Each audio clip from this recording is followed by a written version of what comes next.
எல்லாத்தையும் செஞ்சு குக்கரில் வச்சாச்சு. ஆர்டருக்கு நான் எல்லா பொருளும் எனக்கு தான் செய்யணும். காரணமே என்னுடைய ஒய்ஃபு தான். என்னை திட்டி அசிங்கப்படுத்தி என்னை கேவலப்படுத்தி என்னை தருவாங்க. எம்எஸ்சி பேசிட்டு ஆனால் செய்யறதுல அந்த மேக்கப் ஐட்டம் என்ன பார்த்தா மேக்கப் பண்ற மாதிரியா இருக்கு எல்லாம். ஓகே, எப்படியோ செஞ்சு வச்சாச்சு குக்கர்ல. இன்னும் ஒரு 20 மினிட்ஸ்க்கு அப்புறம் நம்ம சூடான ருசியான பிரியாணி பார்க்க எல்லாரும் தயாராக இருக்கும். ஓகே, லெட்ஸ் கோ.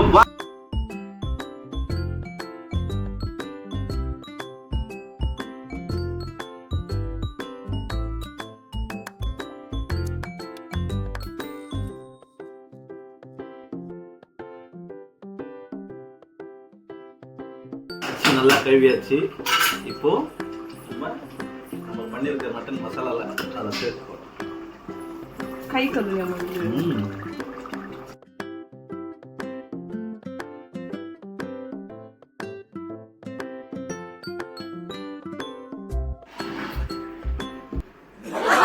காலமும் ஹெல்ப் பண்ணுது அந்த குழந்தை வந்து பண்ணுறதுக்கு.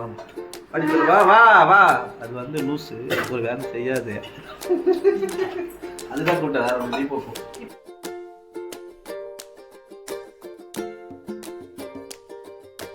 மிஸ் ஆகிட்டு இருக்கு. இப்போ நல்லா வந்துச்சு. நல்லா வந்ததுன்னா ட்ரை ஆச்சுன்னா கொஞ்சம் கரெக்டாக ஆகிடும். ஃபினிஷிங்கை பார்த்துட்டு நம்ம டிசிஷன் எடுக்கலாம். ஓகே, க்ளோஸ்டா. ஏன் நம்ம லெமன் எப்படி வச்சு பிரிவுனா அந்த பொட்டை கிட்ட எதாவது உள்ளே போயிடக்கூடாது.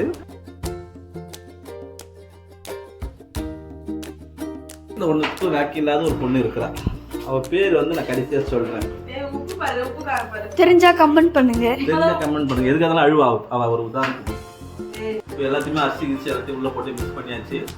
இப்போ நம்ம மூடி ஒரு 10 மினிட்ஸ்க்கு அப்புறம் எப்படி இருக்குன்றதை நீங்கள் எல்லாரும். ஹலோ காய்ஸ், இவ்வளவு நேரம் அவர் பிரியாணி செஞ்சுன்றல 1 மினிட் மட்டும் என்னென்ன பண்ணாரு ப்ரொசீஜர் கேளுங்களேன். பின் குறிப்பு இதெல்லாம் கேட்கக்கூடாது.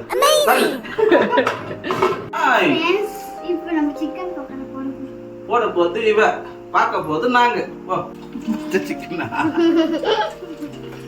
இது பாரு. நெட்டா காட்டு. தயிர் கொஞ்சம் போடு. காரம் தயிர் எடுமா. தயிர் இருந்தா இதற்கு தயிர்.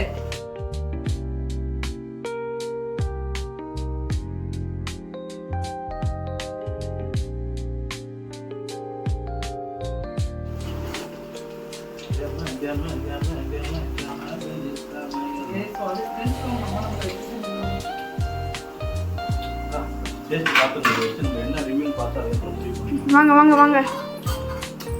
கறி பீஸா போட்டு இன்னும் 2 விசில் வரட்டும்.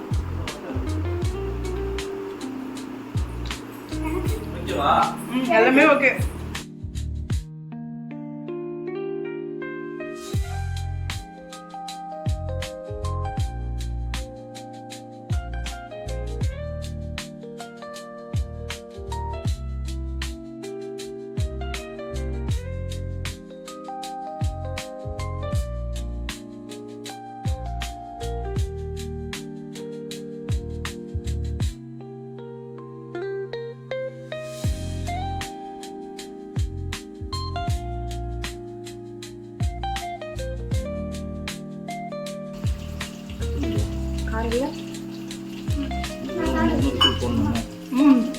போதும், அப்படிதான் இருக்கும்.